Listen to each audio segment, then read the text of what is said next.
All the films in one radio show. Shumë filma të fundit të rikthejnë këngë të vjetra, siç ishte kjo që sapo dëgjuat Upside Down nga Diana Ross.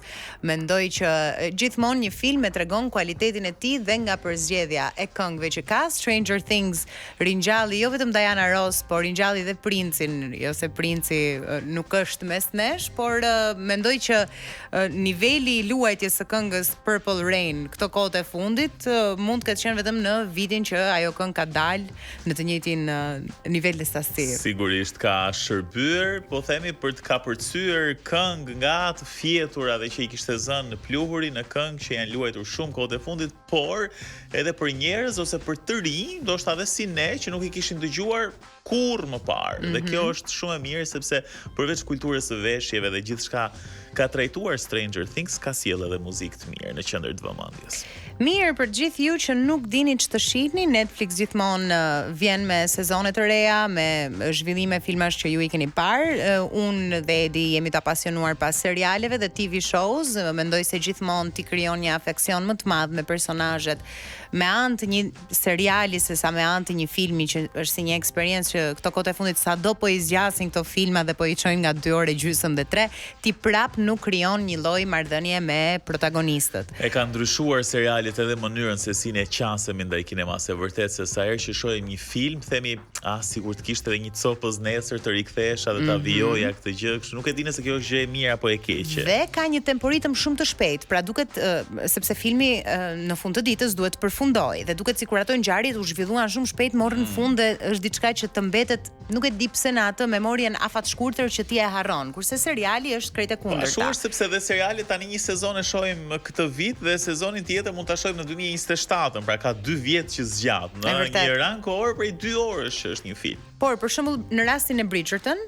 i cili është seriali që sapo ka lançuar sezonin e vet të 4, është një serial i cili në çdo sezon trajton një histori tjetër dashurie. Pra nuk është nevoja që ju mendoj mos ta mbani mend çka ndodhur sezonin e kaluar, sepse në këtë sezon do fillojë diçka tërësisht e re. Bridgerton flet për shekullin e 19, për aristokracinë e asaj kohe, për një grup të limituar njerëzish që janë këto familjet aristokrate, të cilët bëjnë këto martesat e, si i themin, e martesave me shkosi të asaj kohe ku gjithçka ka të bëjë me rangun, me statusin e tjerë. Të tjerë ama këtu lindin dashuri të vërteta dhe shumë të forta që ndoshta nisin me shkosi po shndërrohen në të vërteta, patjetër këta janë aristokracia dhe ka shumë intriga, implika dhe ngjarje të ndryshme. Ky sezoni 4 të gjithë kanë të preferuarin e tyre ndër të gjitha sezonet. Ka dhe një speciale që tregon historinë e mbretreshës dhe pse ajo është e tillë që ti përgjatë gjithë serialit të Bridgerton ty mbretresha të duket një personazh pak i ftohtë, pak e ashpër dhe më pas zbulon në këtë specialen e Bridgerton sepse ajo është e tillë. Ka një afasionim shumë të madh Amerika me Bridgerton. Në rastin tim nuk është se jam ajo fansja më e madhe e atyre korave, asaj kostumografie ose të kthyerit pas në kohë, për mua në një jetë tjetër ti nuk ke qenë një dukesh. Ha debat kjo gjëja, Edi, kjo ha debat, por nuk është nuk është se jam fansja më e madhe e asaj kohe, sa jam fansja shumë e madhe e këtyre dashurive. Ne tani mund t'i referohemi si dashuri të çuditshme, e thash më përpara, po dashuri të tipit me shikim të parë, po flas për këtë sezonin e fundit. Rrotullohet gjithë seriali rreth familjes Bridgerton që janë shumë motra e vëllezër dhe tregon historitë se si këta binë në dashuri dhe gjejnë gjysmat e tyre.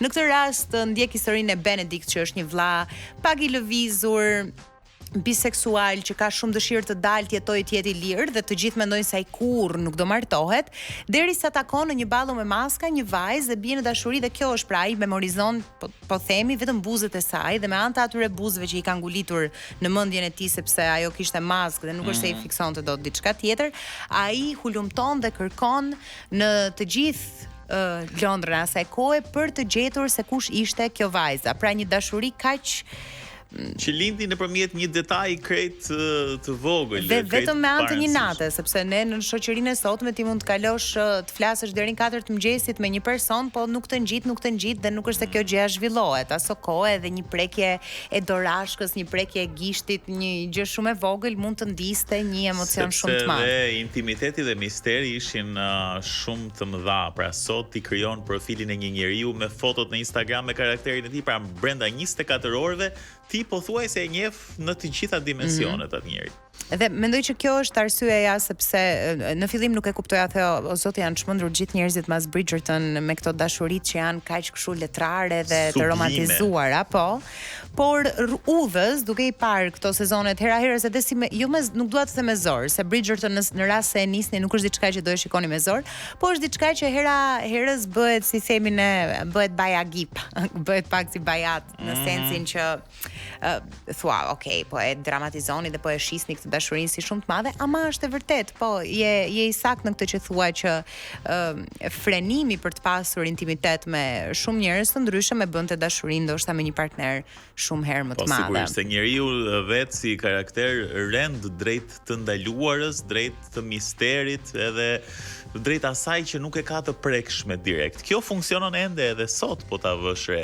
Pra ndonjëherë na tërheq më shumë një njeri ose një karakter që është krejt i mbyllur, nuk dim shumë për të, po thjesht dim disa detaje dhe menjëherë ty të zgjohet ajo ndjesia për ta njohur më shumë edhe për ta parë më shumë. Mendoj që kjo nuk do vresë vërtet i mistershëm apo është tendencioze ky misteritet, se ka dhe njerëz që e bëjnë për të tip për të stimuluar në një farë mënyrë që ti zgjosh ato ndjesi. Po, e vërtet është, ama kur gjëja është me të vërtet pa këto intrigat e jashtme dhe dikush është i fshet, sigurisht që kjo puna e misterit dhe intimitetit funksionon gjithmonë, je goxha më atraktiv kur je më i tërhequr. Mirë, ikim për momentin, interesant, unë vetëm sezonin e parë kam parë të Bridgerton. Megjithatë, ja vlen tërësisht dhe këngët moderne të korave të fundit janë kolona zanore të luajtura me instrumente klasike për gjatë gjithë sezoneve, do e shihoni gana muzikore shumë. Nuk është e nevojshme ti keni parë të katërt, mund të shikoni direkt të katërtin edhe mund t'ju pëlqejë shumë. Së bashku do të dëgjojmë sërish të premten tjetër me të tjera premiera, me të tjera sugjerime. Në rast se dëshironi të shikoni një film në ekranin e madh, Wuthering Heights më datë 11 shkurt mbërrin në Cineplex, dhe në rast se dëshironi të shikoni diçka në shtëpi, Bridgerton sezoni i 4 sapo ka mbritur. Më duket sikur po afrohemi kështu drejt 14 shkurtit me këto se po dëgjoj atë trailerin që bën për Wuthering Heights, pasion, xhelozi, sikur po na ndez atë fitilin avash që ta kapi 14-a të dashuruar, po ne gjatë do të jemi të dashuruar më datë 14 shkurt, sepse kemi ditëlindjen e Top Albania Radios. Për ju që po na dëgjoni tani, ma besoni do doni të qëndroni në valët e Top Albania Radios edhe me datë 14 shkurt. Po, sigurisht që po, janë shumë, është dashuria fiks në ditën edhe të radios, të gjitha dashurit bëhen bashkë dhe më kujtohet se sa herë postojmë që koha e 2 dashurive, 3 dashurive është dita më e veçantë. Sigurisht që do kemi mundësi të flasim edhe për shumë sugjerime të tjera. Unë nga që unë mbajt ceremonia e çmimeve Grammy, tani së fundmi, unë kam vajtur tani direkt tek Oscars edhe po filloj të mbush atë listën që në fund paktën të kemi çat flasim. Bukur. Po do kemi kohë edhe për këtë. Bashkë do të jemi sërish javën që vjen, deri atëherë miru dëgjofshi me kalofshi bukur.